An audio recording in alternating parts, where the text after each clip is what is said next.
Bonjour et bienvenue à l'église TPE Namur ce matin. Je suis vraiment heureux de te retrouver ici parmi nous. Si c'est la première fois que tu nous rejoins, je me présente, je m'appelle Nathanaël et je suis membre du TPE et musicien. Au nom de toute l'équipe de responsables, je veux vraiment te souhaiter la bienvenue et que tu te sentes à l'aise et à la maison avec nous. Si tu désires en savoir plus sur notre église, n'hésite pas après le culte à te rendre sur notre site internet www.tpe-namur.be ou sur tous nos réseaux sociaux. Alors, comment ça se passe chez nous? Eh bien, c'est très simple. Le dimanche matin, à 10h30, tu peux nous rejoindre sur deux plateformes. Sur YouTube, via notre chaîne TPE Namur, ou via Facebook, via la même chaîne. N'hésite pas, si tu as l'habitude le dimanche matin de prendre la Sainte Seine à l'église, à préparer les éléments, parce qu'un peu plus tard, on va la prendre ensemble. Nos cultes se déroulent en trois grandes parties. On commence par un moment de louange où vraiment l'équipe nous emmène dans un moment de connexion, de partage et de reconnaissance. Ensuite, on ira sur un moment de message qui sera porté par l'un de nos pasteurs ou parfois par un invité sur des thèmes qui peuvent varier de semaine en semaine. Et enfin, on terminera par un moment de partage, de dialogue, d'interview, afin d'aller plus loin en rapport avec ce qui vient d'être apporté dans le message. Et on aura également l'occasion de prendre un moment de prière ensemble. Si jamais tu es là sur une de nos plateformes en vidéo, n'hésite pas à commenter. Il y a des gens qui sont là pour t'encourager, pour répondre à tes questions, pour vraiment dialoguer avec toi. Donc n'hésite pas, commente en masse en dessous des vidéos. Alors si le culte, tu trouves ça déjà vraiment bien, mais que tu te dis que c'est pas suffisant, eh ben c'est très bien et j'ai une solution pour toi parce qu'on a deux rendez-vous à te proposer chaque semaine. Le mercredi de 19h30 à 20h30, on se rejoint sur la plateforme Zoom sur Internet pour un moment de partage, d'encouragement et de prière. Mais tu peux également nous rejoindre le vendredi soir de 18h à 19h pour un moment d'intercession. Alors si tu es intéressé par un de ces deux moments, n'hésite pas à prendre contact avec nous rapidement afin qu'on puisse te donner toutes les informations nécessaires. Eh bien, il ne me reste plus qu'à te souhaiter un excellent culte, un bon dimanche, sois béni.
Bonjour à tous, je vous souhaite la bienvenue à ce culte en ligne et je t'invite ce matin à te laisser aller dans la présence de Dieu simplement au travers de ces chants.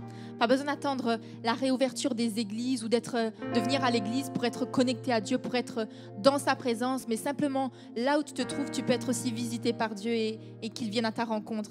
Alors ce matin, je prie que le peuple de Dieu, que tu sois visité là où tu te trouves et que la joie de Dieu soit ton partage ce matin. Amen. Alors viens, ne tarde plus et adore avec nous. Adore ton roi ce matin parce qu'il est digne d'être loué. Amen.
Nous sommes là pour toi.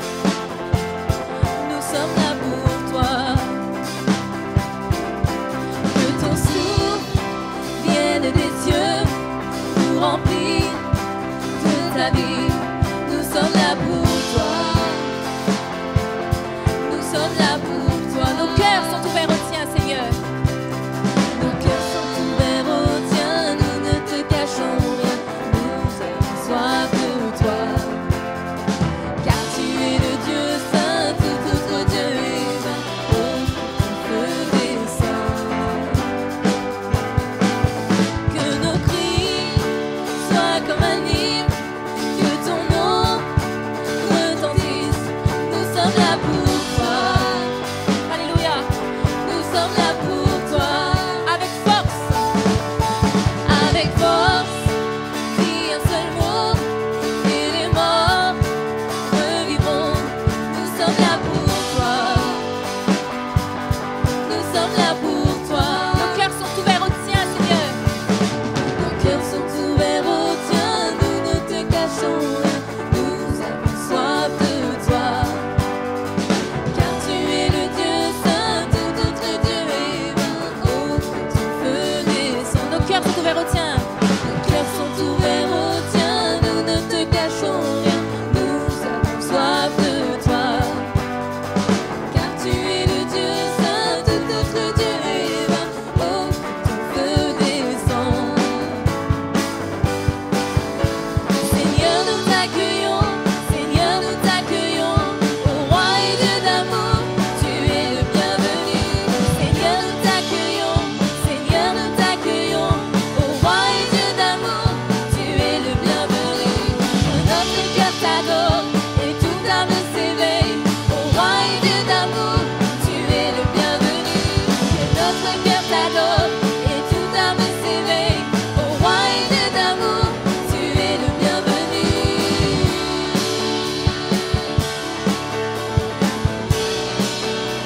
Tu es le bienvenu. Alléluia. Tu es le bienvenu. Gloire à toi, Seigneur. Alléluia. Alléluia. Gloire à toi, Seigneur. Gloire à toi, Seigneur. Gloire à toi, mon Dieu. Alléluia.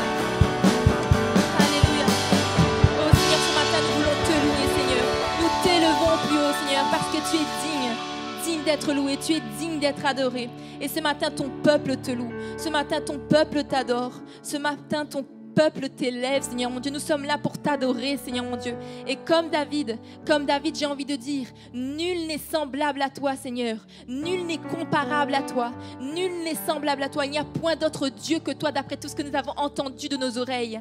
D'après tout ce que nous avons entendu de nos oreilles. Oui, Seigneur, nul n'est semblable à toi. C'est pourquoi ce matin, ton peuple t'adore. Ton peuple t'honore. Oh, là où tu es, élève ton Dieu. Répands ton cœur devant l'Éternel. Répands ton cœur devant ton roi. Car il est digne d'être loué. Il est digne d'être adoré. Il est digne d'être élevé. À toi soit la gloire, Seigneur. Que nos louanges se joignent à celles des anges ce matin. Alléluia. Alléluia.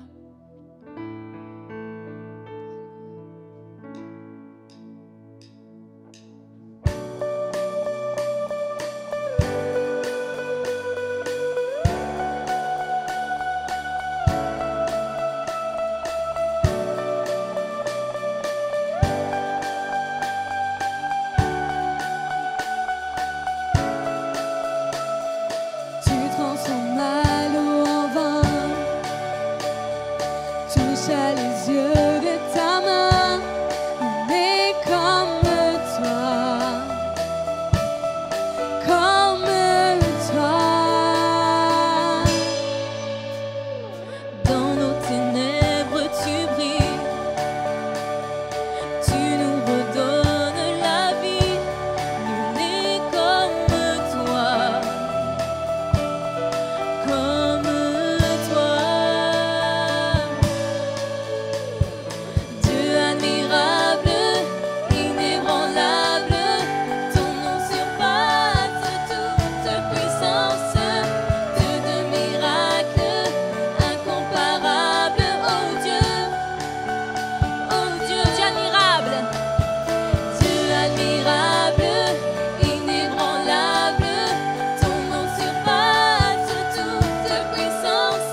t'invite vraiment à élever la voix là où tu es. Élève la voix là où tu es. Loue ton Dieu, élève-le au plus haut. Oh Seigneur, j'ai envie de dire, j'ai envie de le déclarer, ton nom surpasse toute puissance. Ton nom surpasse toute puissance. Je veux le déclarer, ton nom surpasse toute puissance.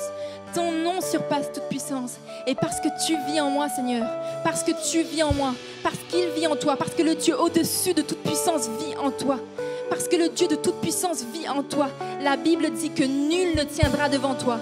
Nul ne tiendra devant toi tant que tu vivras. Je serai avec toi comme j'étais avec Moïse. Je ne t'abandonnerai point, je ne te délaisserai point. Je ne t'abandonnerai point, je ne te délaisserai point. Oh, qu'est-ce qui se dresse devant toi? Qu'est-ce qui se dresse devant toi? Qu'est-ce qui se dresse devant toi? Qu'est-ce qui se dresse devant toi? La maladie, la dépression. Oh, la dépression ne tiendra pas devant moi. La dépression ne tiendra pas devant toi. Déclare, la dépression ne tiendra pas devant moi. La maladie ne tiendra pas devant moi. Car le Dieu au-dessus de toute puissance vit en moi. Le Dieu au-dessus de toute puissance vit en moi. Et quel que soit ce que tu vis, quel que soit ce que tu vis, que ce soit les attaques de l'ennemi, peu importe ce que tu vis, oh, les attaques de l'ennemi ne tiendront pas devant moi. Car le Dieu au-dessus de toute puissance vit en moi. Il vit en moi. Il vit en moi. Il vit en moi. Et comme David, je marche contre Goliath, au nom de l'Éternel des armées. Alors reprends ton autorité ce matin. Reprends ton autorité ce matin et déclare que le Dieu de toute puissance vit en moi. Dieu admirable, inébranlable, ton nom surpasse toute puissance. Dieu de miracles, incomparable, oh Dieu, oh Dieu. Dieu admirable, inébranlable, ton nom surpasse toute puissance. Dieu de miracles, incomparable, oh Dieu. Oh Dieu, Dieu admirable, Dieu admirable, inébranlable, ton nom surpasse toute puissance. Dieu de miracles, incomparable, oh Dieu, oh Dieu. Dieu admirable, inébranlable, ton nom surpasse toute puissance. Dieu de miracles, incomparable, oh Dieu, oh Dieu. Alléluia. Alléluia, Seigneur. Ton nom surpasse toute puissance. Ton nom surpasse toute puissance, Seigneur. Alléluia. Oh, alléluia.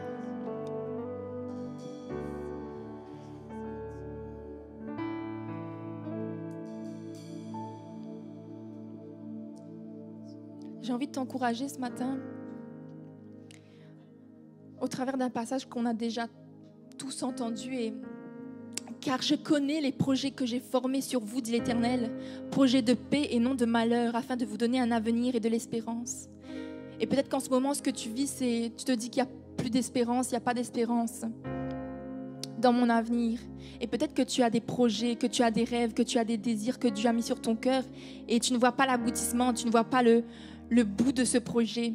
Et j'ai envie de t'encourager ce matin. On a envie de vous encourager ce matin au travers de ce passage que je viens de vous partager, mais aussi au travers de ce chant. Persévère, persévère, n'abandonne pas la course. N'abandonne pas la course même si tu ne vois pas le bout. N'abandonne pas, car Dieu est avec toi, il est avec toi. Et si la promesse tarde, attends-la. Attends-la car elle s'accomplira certainement. Elle s'accomplira. Que les paroles de ce chant résonnent sur ton cœur ce matin. Que ces paroles de ce chant résonnent sur ton cœur. Et aussi, je t'invite vraiment à parler à ton âme. Persévère, mon âme. Persévère, même quand je n'y crois plus, même quand c'est difficile. Persévère, mon âme. Persévère. Alléluia.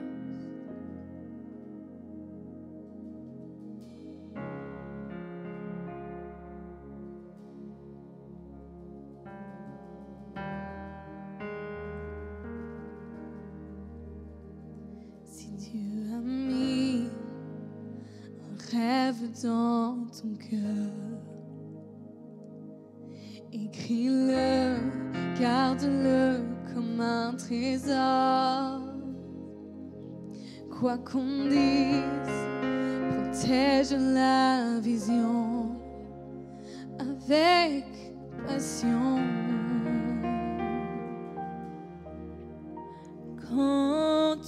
tu sais de tout ton être que ce rêve ne vient pas de toi, même si tu ne vois que le contraire. Persévère, persévère, persévère, persévère,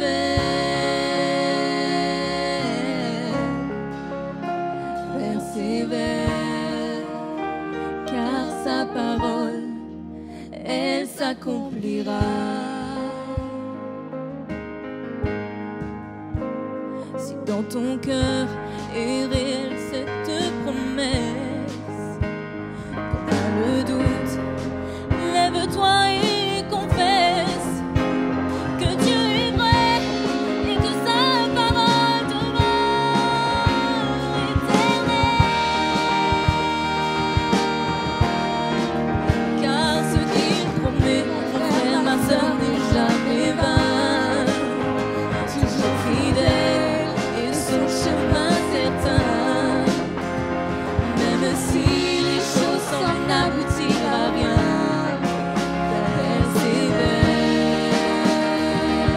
Persévère, persévère, persévère,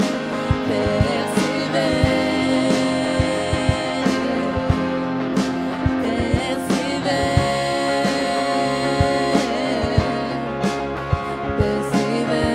parle à ton âme ce matin, persévère,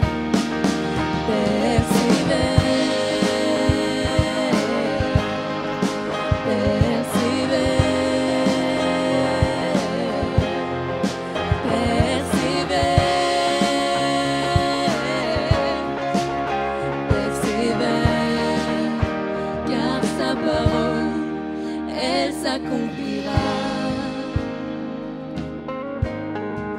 Elle s'accomplira. Elle s'accomplira. Elle s'accomplira. Quand il dit, la chose arrive. Quand il ordonne, oh, elle existe. Son regard est sur ceux qui lui appartiennent. Oh, persévère,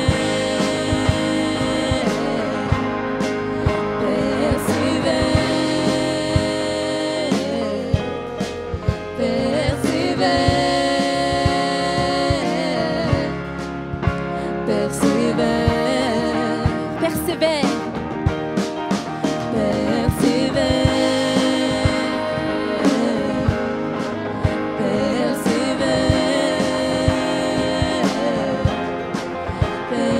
persévère, persévère, car sa parole, elle s'accomplira. Elle s'accomplira. Elle s'accomplira. Elle s'accomplira. Elle s'accomplira. Alléluia. Amen, amen. Merci Seigneur. Alléluia. On va laisser la place à notre pasteur Quentin Hénen, notre pasteur stagiaire Quentin Hénen, pour la suite du message. Il est en quarantaine en ce moment, il est en forme et il va nous apporter un message et nous bénir. Amen.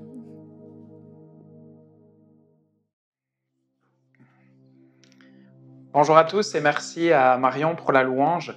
Alors effectivement, Dieu c'est un Dieu qui est inébranlable, un Dieu admirable, inébranlable. On vient de terminer avec ce chant Et je trouve que c'est à propos, surtout dans le terme inébranlable, parce que même lorsque les circonstances sont un petit peu différentes, lorsqu'on est sorti de notre zone de confort quelque part, Dieu, il reste, il ne change pas. Et ici, on l'a un petit peu imité parce que vous voyez que ce n'est pas tout à fait le décor du TPE. Hein. Et effectivement, je vous accueille chez moi à la maison parce que pour l'instant, quand on est en train d'enregistrer ce message, on est en quarantaine avec mon épouse. Alors, on est en bonne santé, je vous rassure, mais du coup, on a trouvé ce petit moyen de pouvoir enregistrer à la maison et de quand même pouvoir vous bénir.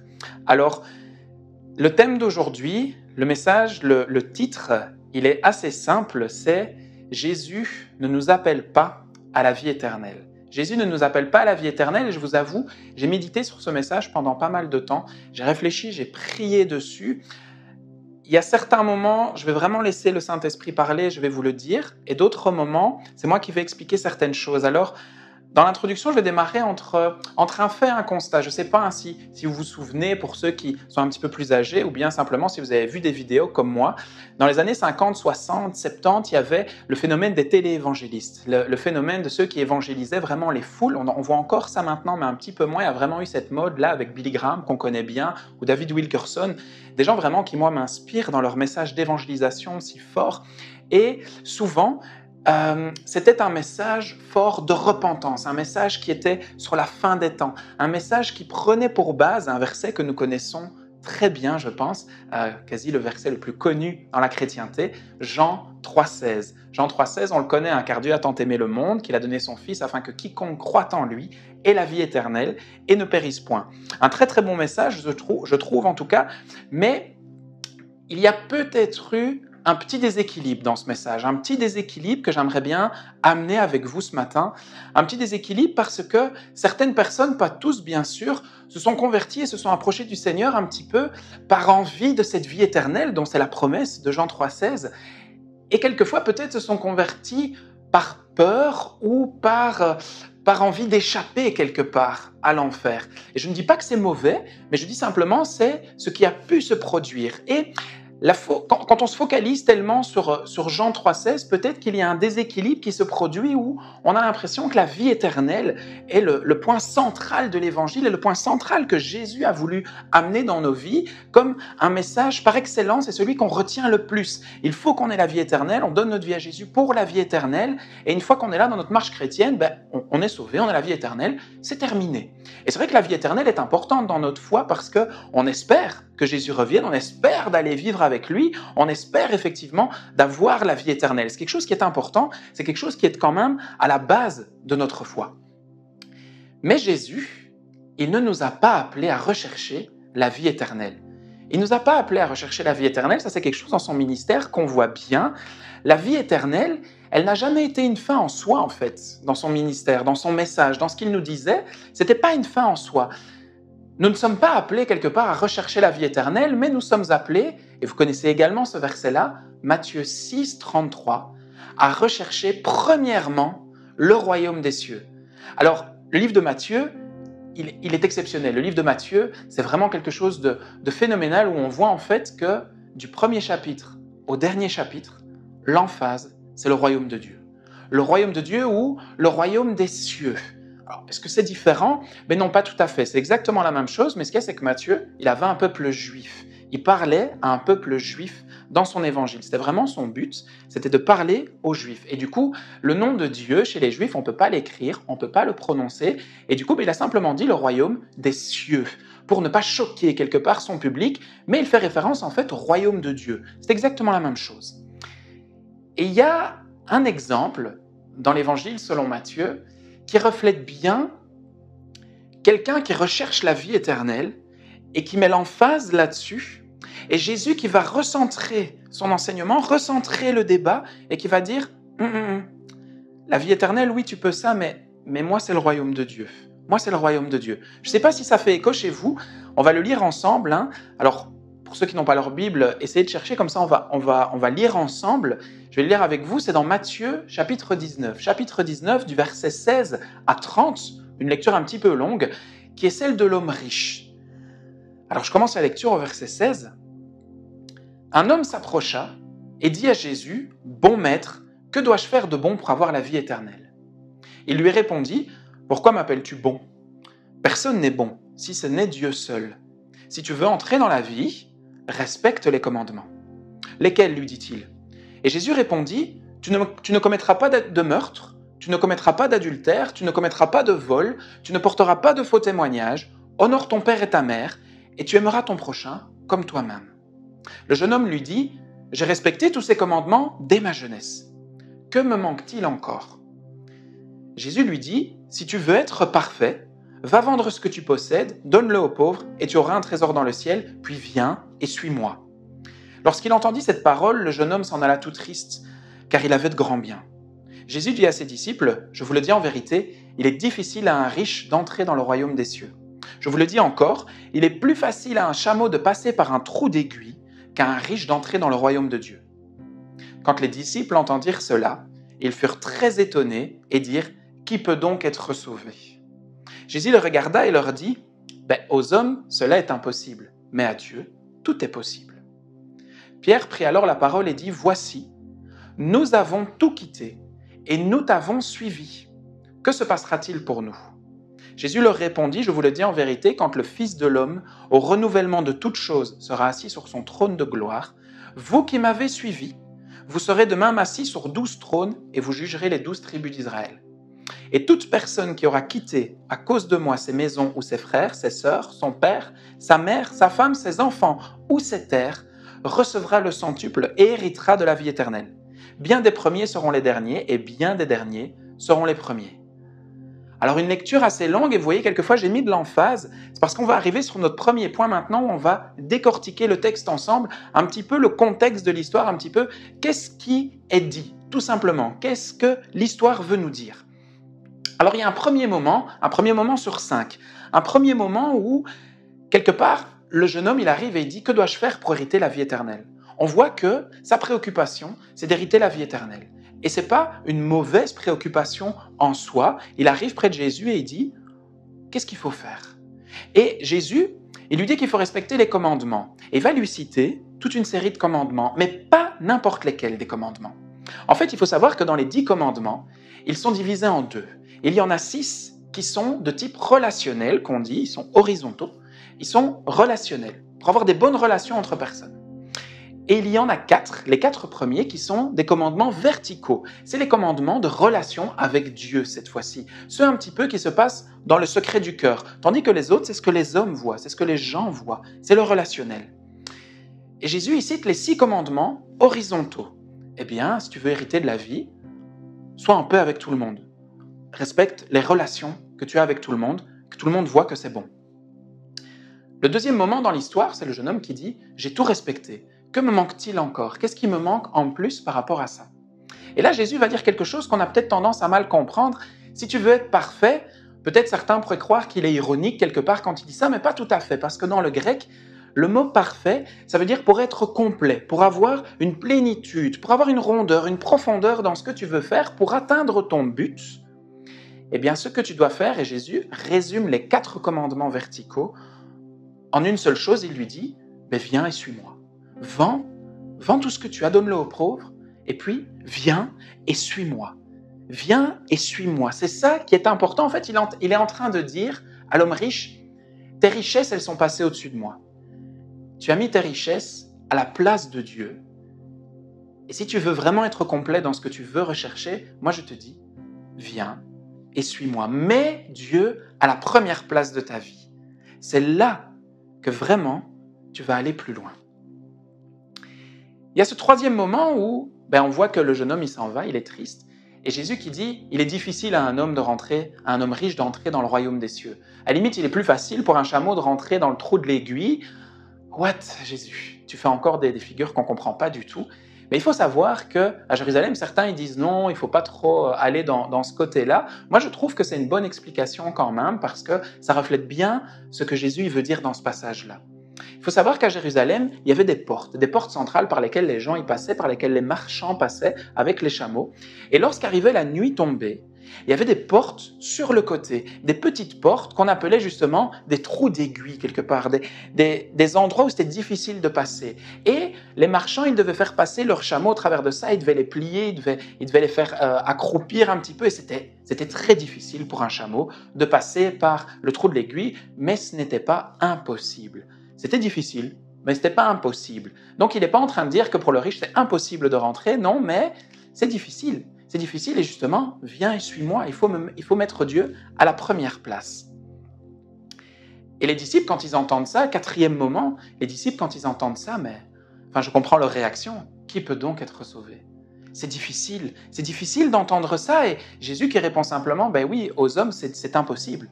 Aux hommes, tout seul, c'est impossible. Si vous recherchez simplement la vie éternelle, comme le fait cet homme riche, c'est difficile d'entrer, d'être sauvé. Mais par contre, à Dieu, c'est possible. Lorsque l'on met Dieu comme première place dans notre vie, là, ça devient possible à Dieu de faire quelque chose. Lorsqu'on ne laisse pas les choses sur le côté prendre la place de Dieu, alors pour Dieu, c'est possible de faire quelque chose. Maintenant, si on ne lui laisse pas la première place, et s'il y a trop de choses qui viennent à la première place, aux hommes, là, ça devient impossible. Et les disciples de dire, nous on a tout quitté, nous on t'a suivi, qu'est-ce qui va se passer avec nous? Nous on a fait, viens et suis-moi, nous on l'a fait, on a tout quitté, on t'a suivi, qu'est-ce qui va se passer avec nous? Et Jésus de répondre, vous, pour ceux qui m'auront quitté, pour ceux qui m'auront suivi, vous recevrez le centuple ici-bas sur terre, et vous hériterez de la vie éternelle, bien sûr. Quelque part, c'est un rapport logique. Si vous me suivez, si vous avez tout quitté, la vie éternelle, elle vous attend. C'est d'office quelque part, c'est logique. Ça m'amène au deuxième point. Maintenant qu'on a compris ce que l'histoire elle voulait dire, ça m'amène au deuxième point. La différence entre la vie éternelle d'un côté et le royaume de Dieu de l'autre côté. Parce qu'il y a un renversement qui se produit dans cette histoire. Il y a quelque chose de spécial où en fait, l'homme riche, il arrive en demandant à Jésus, que dois-je faire pour hériter de la vie éternelle? Et Jésus, après, il ne parle plus de la vie éternelle, il parle du royaume de Dieu. C'est difficile à un homme riche de rentrer dans le royaume de Dieu. Pourquoi est-ce que Jésus n'a pas dit « c'est difficile à un homme riche d'avoir la vie éternelle » Ce serait beaucoup plus logique parce que le jeune homme, il lui a posé la question de la vie éternelle. Pourquoi Jésus n'a-t-il pas répondu par la vie éternelle? Non, Jésus, il a répondu par le royaume de Dieu. Ah, est-ce qu'il y a une différence? Et tiens, on peut se poser la question à la maison, là, mais je ne me suis jamais posé cette question-là. Est-ce qu'il y a une différence entre la vie éternelle d'un côté et le royaume de Dieu de l'autre côté? C'est bizarre. Mais oui, il y a bien une différence. Il y a une différence et je vais vous l'expliquer. Ce sont deux choses différentes parce que l'homme riche, lorsqu'il recherche la vie éternelle et que Jésus lui répond sur les 6 commandements horizontaux, quelque part, cela parle du paraître. Cela parle de « j'ai l'air d'être quelqu'un qui a une bonne vie chrétienne. J'ai l'air de respecter ce qu'on attend d'un bon chrétien. Quelque part, oui, je suis sauvé, j'avance dans la vie, j'ai la vie éternelle, ça va bien, et je suis un bon exemple pour les autres, d'un point de vue horizontal. Mais Jésus, lorsque l'homme riche lui dit « Qu'est-ce que je peux faire pour aller plus loin? Que me manque-t-il encore pour avoir la vie ?» Jésus lui dit « Ah, mais ce qui te manque, c'est ta relation verticale. C'est avec Dieu. Là, ce que personne ne peut voir à ce moment-là. Comment est-ce que toi, tu es avec Dieu? Ah, ça, c'est des choses qu'on ne peut pas voir. Le royaume de Dieu, c'est ta relation avec Dieu. Comment est-ce que là, tu y arrives? Parce que là, c'est dans le secret du cœur. C'est dans le secret du cœur que ça se passe. C'est quelque part, vous vous souvenez ça, dans Matthieu, où Jésus il explique c'est quoi le royaume de Dieu, c'est quoi le royaume des cieux? Ça ressemble à un grain de moutarde. Ça veut rien dire. Enfin, excuse-moi Jésus, mais moi, un grain de moutarde, j'ai pas compris ce que tu voulais dire. C'est pas grave, ça ressemble comme du levain. Du levain? What? Jésus, je comprends pas ce que tu veux dire. En fait, ce qu'il veut nous dire par là, c'est que le grain de moutarde, il est tout petit. Il doit mourir en terre et puis il va donner une plante énorme, gigantesque. Le levain, je ne sais pas si vous avez déjà pâtissé, si vous avez déjà fait du pain, par exemple.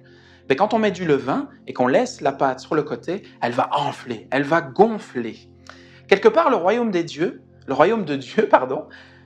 c'est un peu comme cette petite graine qui est plantée dans le cœur et qui va grandir, qui va prendre de la place, qui va pousser nos manières d'être et de faire qui ne sont pas comme Christ. Quelque part, laisser le royaume de Dieu entrer en nous, le rechercher et l'incarner, c'est laisser la place à la manière d'être et de faire de Dieu en nous, afin que tout le reste soit poussé, afin que nous soyons conformes à l'image de Christ, afin que nous puissions arriver à un moment donné dans un royaume, le royaume de Dieu, qui est déjà à la ressemblance du Fils, déjà en conformité avec le Fils.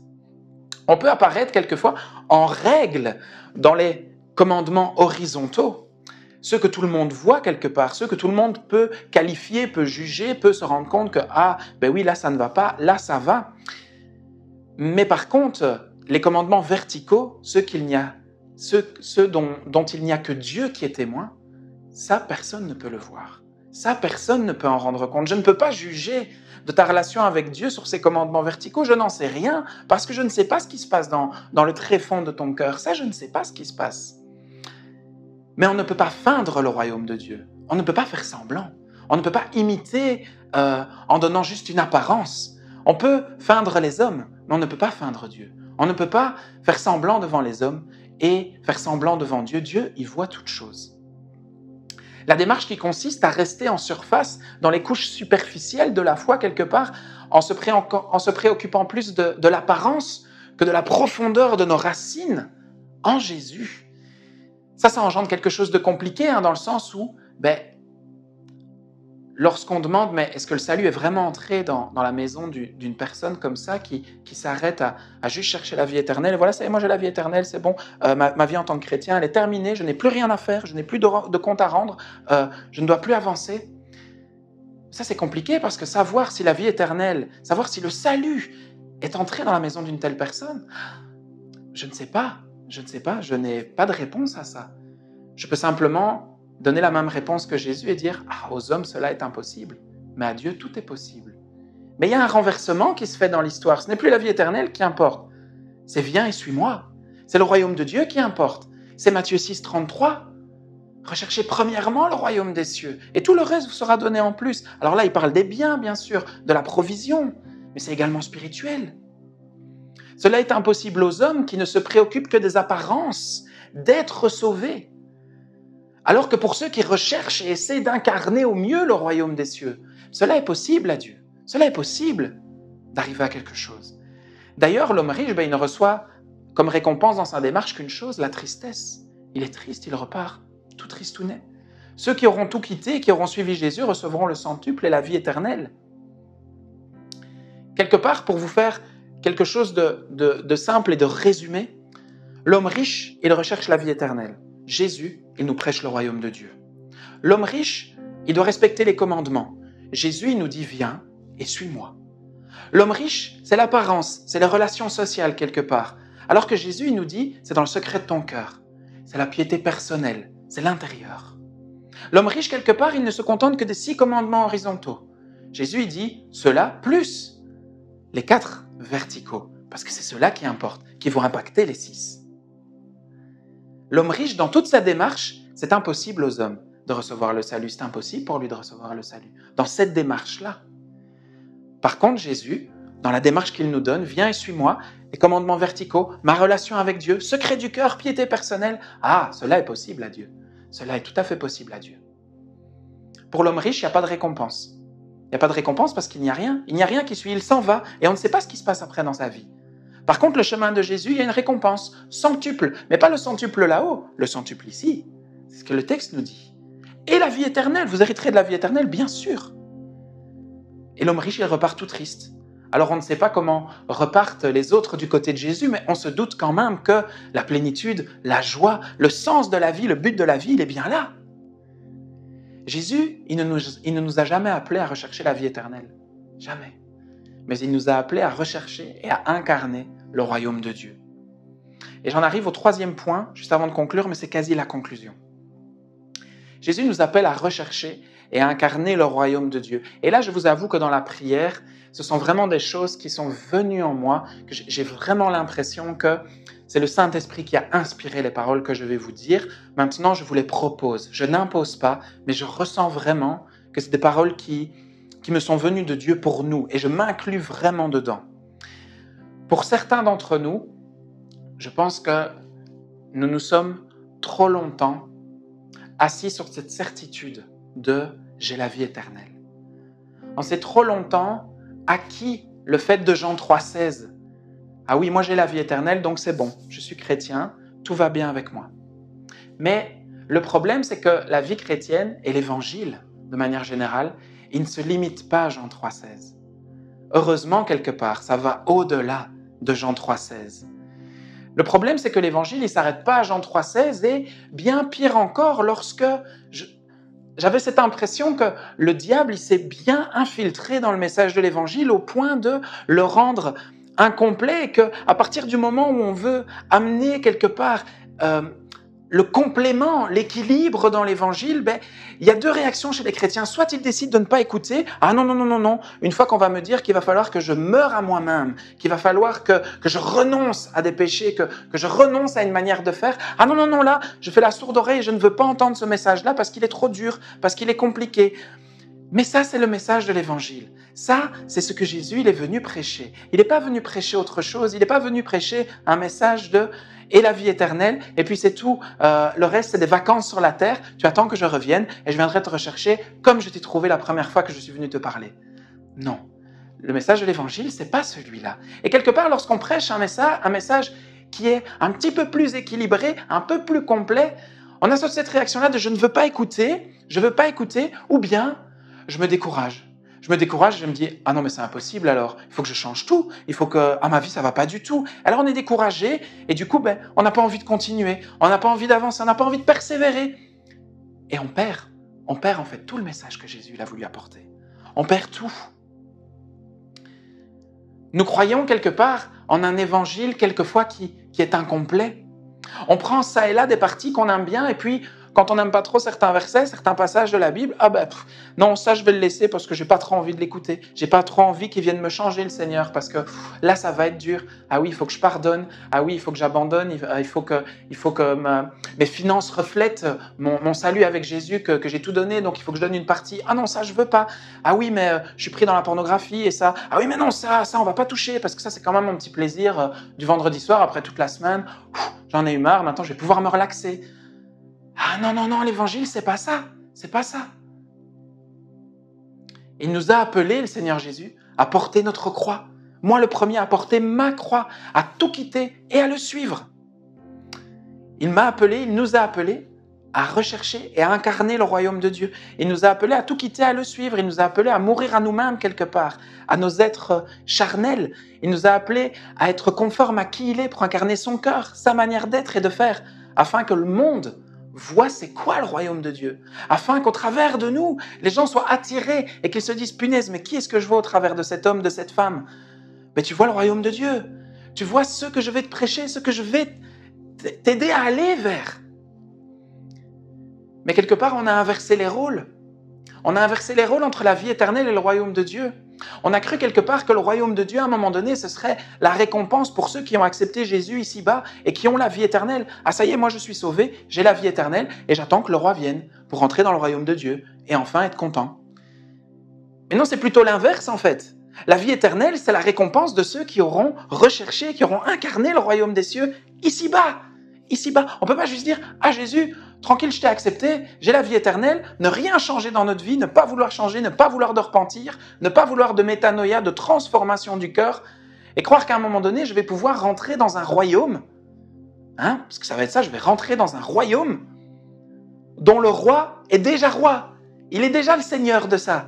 Mais s'il n'est pas encore seigneur de ma vie, comment est-ce que je vais entrer dans un royaume dont je n'accepte pas encore la royauté sur cette terre ? Vous comprenez le décalage ? C'est comme si vous disiez « Non, mais moi, je me fais droit de ce pays et je ne respecte aucune des règles et moi, je fais comme je veux et j'en ai rien à faire et je crois que le roi il va m'accepter en disant « Ouh, c'est bien, je suis content de t'avoir, maintenant, on va tout changer. » Mais non, c'est pas comme ça que ça fonctionne. C'est pas comme ça que ça fonctionne. C'est tout le contraire, quelque part. Que croyons-nous que nous allons pouvoir entrer dans un royaume dont nous ne reconnaissons pas l'autorité du roi ici sur terre, alors que nous pouvons déjà le faire. Nous sommes appelés à rechercher et à incarner le royaume de Dieu dans lequel nous entrerons une fois que nous allons mourir. ou que Jésus va venir nous reprendre. Il n'est pas question de paraître devant les autres, de respecter tel commandement et tel autre, non. Nous sommes appelés à mourir à nous-mêmes, à accepter l'autorité de Christ sur nos vies, afin d'être conformes à sa ressemblance, pour entrer dans un royaume qui porte déjà toute sa ressemblance. On n'entre pas dans le royaume de Dieu au moyen d'un passeport, mais on entre au moyen d'une graine qui est plantée dans notre cœur, qu'on va laisser mourir. C'est nous qui allons mourir en fait. Et on va laisser grandir ça en nous. On va se laisser transformer à la ressemblance de Christ. On va porter du fruit. Alors la conclusion, où nous situons-nous? Où en sommes-nous dans l'histoire de l'homme riche? Est-ce qu'on arrive comme lui en disant « Qu'est-ce que je peux faire pour avoir la vie éternelle ?» Et quelque part, on se rend compte que oui, sur le cœur de notre vie, il y a d'autres choses. Ce n'est pas vraiment Jésus qui est là. Et on est un petit peu comme l'homme riche. Ou bien on est comme les disciples, on se dit « Mais attends, j'ai tout suivi, je t'ai suivi, j'ai tout quitté, j'ai tout donné, mais je ne suis pas sûr que je sois sauvé. » Jésus, il dit « Si tu m'as suivi, si tu m'as quitté, si tu as tout quitté. » Mais oui, bien sûr, la vie éternelle, bien sûr. Parce que tu m'as suivi et tu as tout quitté. C'est ça le message. Le problème, c'est qu'en ne se préoccupant que de la vie éternelle, de notre récompense, on en vient peut-être parfois à se tromper de porte. La porte qui mène à la vie éternelle, c'est Matthieu 6, 33, « Recherchez premièrement le royaume des cieux » et Jean 3, 16, « Quiconque croit au Fils à la vie éternelle ». Mais ce n'est pas Jean 3, 16 seul. Ça, c'est déséquilibré. Il faut ramener l'équilibre. C'est les deux ensemble. Et le diable, il a encore bien infiltré le message de l'Évangile, je trouve, parce que certains, maintenant, vous pouvez vous dire, alors qu'on est vraiment à la fin du message, vous vous dites, il faut mériter son salut, alors il faut produire des œuvres. C'est les œuvres qui sauvent. Non, ça c'est le diable, c'est faux. C'est faux. On ne mérite pas son salut. C'est un don gratuit de la grâce de Dieu. C'est un don gratuit. Mais Jésus, son message, il est tel qu'il faut rechercher et incarner le royaume des cieux. C'est ça le message. Gratuité ne veut pas dire bon marché. Non, loin de là. C'est gratuit pour nous, ça en a coûté au roi des rois, mais ça ne veut pas dire que la grâce qu'on reçoit, elle est à bon marché. Non, c'est un coût élevé pour nous. C'est pour ça d'ailleurs que Jésus, il dit dans l'Évangile, on connaît bien ce passage, lorsque on a évalué le coût pour construire la tour, on s'assied, on réfléchit, on se pose, et puis on voit si on peut faire la tour. On le prend souvent pour construire notre maison, pour notre carrière professionnelle, pour nos études, oui, mais le contexte dans lequel ce passage il est tiré, c'est celui de devenir un disciple de Jésus. Une fois que j'ai compris le coût que cela allait me prendre de suivre Jésus, je m'assieds, je réfléchis, et je dis, oui ou non, je vais le suivre ou pas, parce que ça va m'en coûter beaucoup. Le message de l'Évangile, il ne monte pas l'un contre l'autre. La foi en Jésus d'un côté, le fait d'avoir la vie transformée de l'autre et les œuvres d'un autre côté. Non, c'est tout un package ensemble, c'est tout ensemble. Il n'y a pas de ça ou ça ou ça. Non, c'est tout ensemble. C'est tout ça l'Évangile. Il ne faut pas être parfait non plus pour venir près de Jésus. Ça aussi, c'est un autre mensonge du diable. Ce qui compte, c'est d'avoir accepté l'ADN dans la graine de ce qu'est le royaume de Dieu, de l'incorporer dans notre cœur, de la laisser mourir et de grandir. C'est un processus. C'est un processus de tous les jours, d'être transformé, d'être renouvelé. Si vous vous dites « je ne suis pas parfait aujourd'hui », mais tant mieux, foncez vers Jésus et incarnez le royaume de Dieu encore mieux demain. Amen. C'est ça le processus. C'est ça. Pas de condamnation. Une condamnation, oui, si on se dit « Ah zut, je n'ai fait que chercher la vie éternelle », mais ce n'est pas ça vraiment l'important. L'important, c'est le royaume de Dieu. Ah oui, amen. Revenir vers Dieu, une saine repentance, bon. Mais pas une culpabilité dingue de « J'essaye de suivre Jésus, mais j'y arrive pas. Mais j'essaye quand même. » Ah oui, mais tu essayes. Tu as l'ADN du royaume dans ton cœur et tu essayes de le faire fructifier. Jésus ne nous a pas appelés à la vie éternelle, mais il nous a appelés à rechercher, à incarner le royaume de Dieu. Alors je nous repose la question ce matin. Où en sommes-nous? Où en sommes-nous dans cette démarche? Où en es-tu ce matin? Honnêtement, et c'est pas, je ne suis pas en train de vous dire prenez une décision maintenant, en 1 minute, qui va changer toute votre vie. Non, parce que ça sera à l'encontre de tout ce que je viens de prêcher. C'est une décision d'entrer dans ce processus, de rechercher et d'incarner le royaume des cieux au mieux de nos capacités. On va le faire de mieux en mieux. mieux qu'hier et moins bien que demain. Mieux qu'hier et moins bien que demain, parce qu'on avance petit à petit. Je nous demande plutôt, du coup, où en sommes-nous dans notre chemin qui consiste à rechercher et à incarner le royaume de Dieu?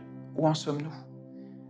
Jésus ne nous a pas appelés à la vie éternelle, mais il nous a appelés à rechercher et à incarner le royaume de Dieu. Alors je vous laisse dans ce temps de réflexion, dans ce temps de prière, où vous pouvez vous centrer, rentrer en vous-même et honnêtement vous poser la question, où en suis-je sur ce chemin? N'ai-je pas fait que chercher la vie éternelle? Suis-je dans cette démarche que le Seigneur il nous dit de chercher le royaume de Dieu, de l'incarner? Et je vais vous laisser avec Marion et l'équipe de louanges, avec ce chant, que ces lieux soient visités par ta sainte présence, que ces lieux soient visités, que le Saint-Esprit puisse venir dans nos demeures là où nous sommes en train d'écouter et qu'il puisse venir nous convaincre, nous changer, nous transformer, afin qu'on puisse entrer dans ce processus. Amen.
Ces lieux soient visités par ta sainte présence. Que ces lieux soient balayés par le vent de ton esprit. Lève-toi de ton saint lieu et descends.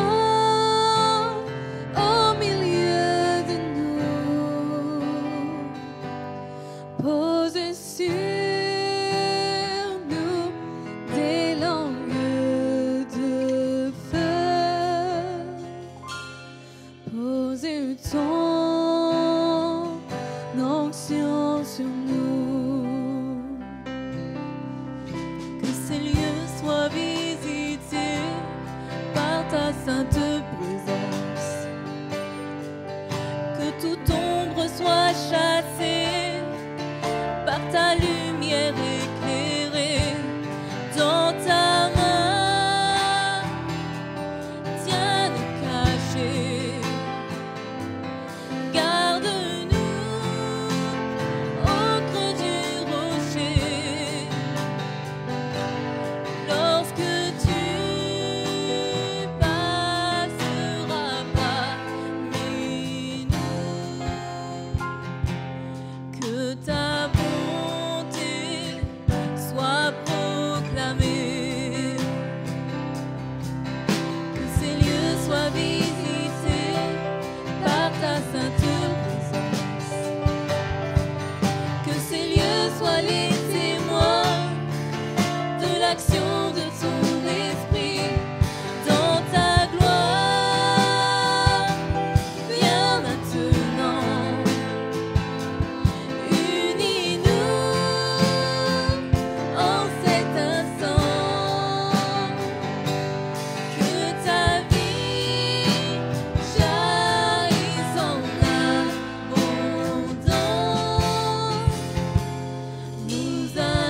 visiter par ta sainte présence.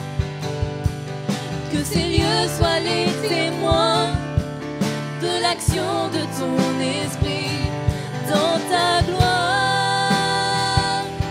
Viens maintenant, unis-nous en cet instant. Que ta vie jaillisse en abondance. Nous allons voir ta puissance. Nous allons voir ta puissance. Nous allons voir ta puissance. Nous allons voir ta puissance. Nous allons voir ta puissance.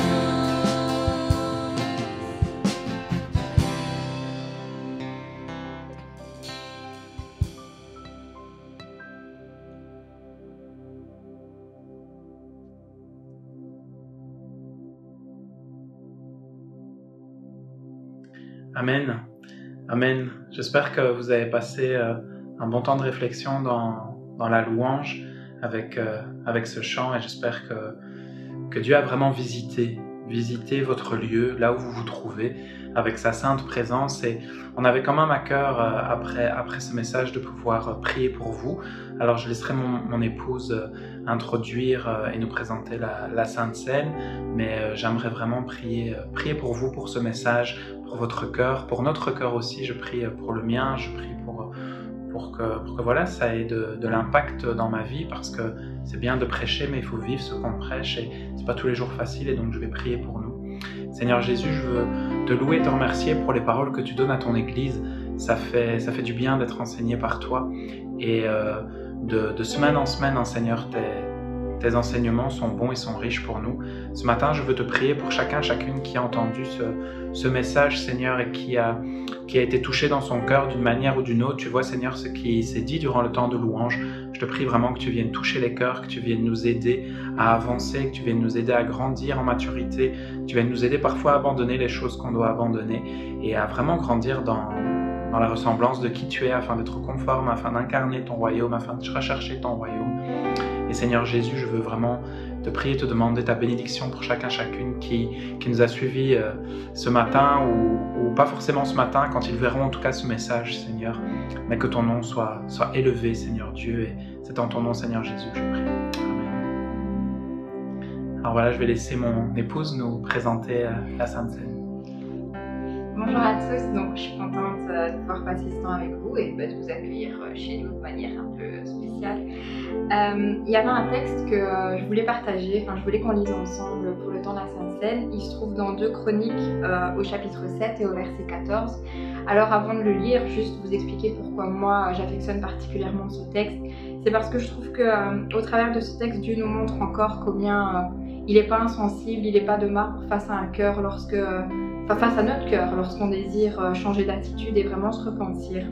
Et donc 2 Chroniques 7, 14 nous dit « Si mon peuple, sur qui est invoqué mon nom, s'humilie, prie et cherche ma face, et s'il se détourne de ses mauvaises voies, je l'exaucerai des cieux, je lui pardonnerai son péché et je guérirai son pays. » Alors je ne sais pas du tout comment vous vous sentez aujourd'hui, si vous êtes si vous vous sentez un peu dans le mode il faut que je demande pardon pour quelque chose, je dois revenir à Dieu vraiment de tout mon cœur. Je ne sais pas si c'est le cas, si c'est en lien avec la prédication, si c'est quelque chose qui n'a rien à voir avec ça, mais je me dis vraiment que la Sainte Seine, c'est un bon moment pour pouvoir le faire.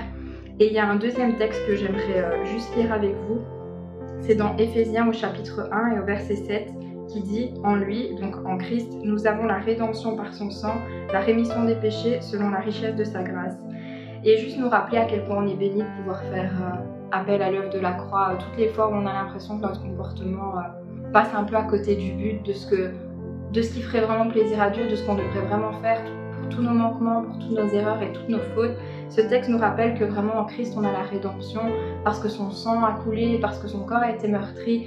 Vraiment on est accueilli dans sa présence et on peut être pardonné, et il ne tient plus compte en fait de nos erreurs, et il nous renouvelle, il nous régénère à chaque fois. Et avant de partager les éléments, donc le pain et le fruit de la vigne, j'aimerais vraiment qu'on prie ensemble, et que vraiment que cette Sainte Seine soit pour nous une occasion de venir près de Jésus de tout notre cœur en fait.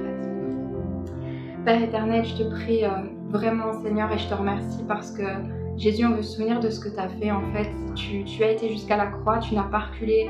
Et combien, Seigneur, le poids sur tes épaules était lourd à cause de toutes nos fautes. Seigneur, toutes les erreurs de l'humanité, tu les as portées. Seigneur Jésus, mais merci parce que grâce à toi, Seigneur, grâce à ton sacrifice, grâce à ce que tu as fait, on peut venir, Seigneur, et se vanter, Seigneur, d'être de ta famille en fait, d'être reçu par toi.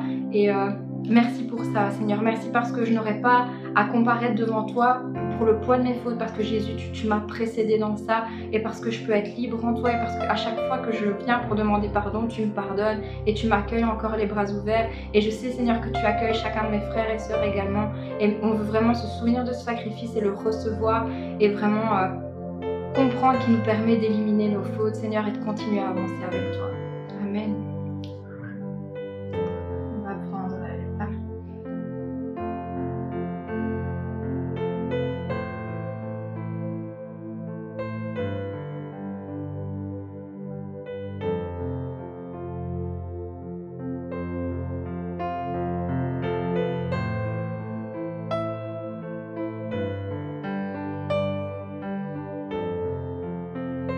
On va prendre le pain.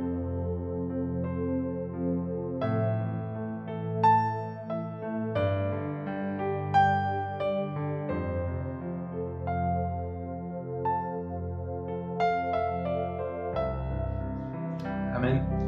Merci pour ce temps et merci à l'équipe de louange, à l'équipe technique vraiment de nous avoir aidés à vivre ce temps-ci. Et c'est une telle bénédiction de pouvoir avoir ces cultes en ligne. Alors, il nous reste à vous souhaiter une bonne fin de dimanche, bonne fin de week-end, une bonne semaine. C'était un petit peu différent cette fois-ci parce qu'on était en quarantaine, mais vous verrez, au moment où vous verrez ce culte, on devrait être sorti de la quarantaine.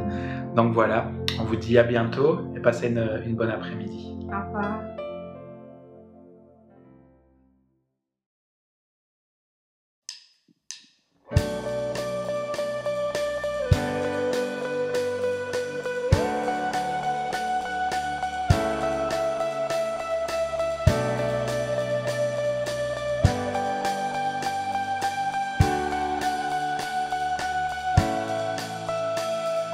Tu transformas l'eau en vin,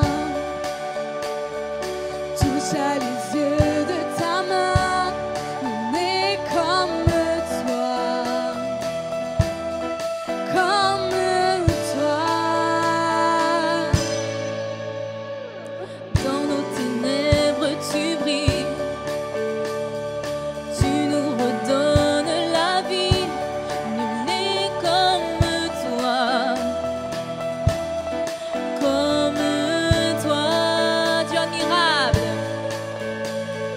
Dieu admirable, inébranlable. Ton nom surpasse toute puissance, Dieu de miracles, incomparable. Oh Dieu, c'est notre Dieu pour nous. Si notre Dieu est pour nous, qui pourra nous arrêter? Et si Dieu est avec nous, qui sera contre nous? Si notre Dieu est pour nous, qui pourra nous arrêter? Et si Dieu est avec nous, qui sera contre nous?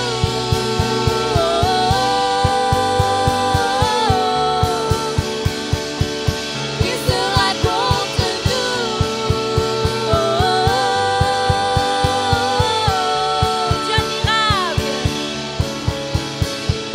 Dieu admirable, inébranlable, ton nom surpasse toute puissance. Dieu de miracles, incomparable. Oh Dieu, Dieu admirable. Dieu admirable, inébranlable, incomparable. Dieu admirable, inébranlable, incomparable. Dieu admirable. Dieu admirable, inébranlable, incomparable. Dieu admirable, inébranlable, incomparable.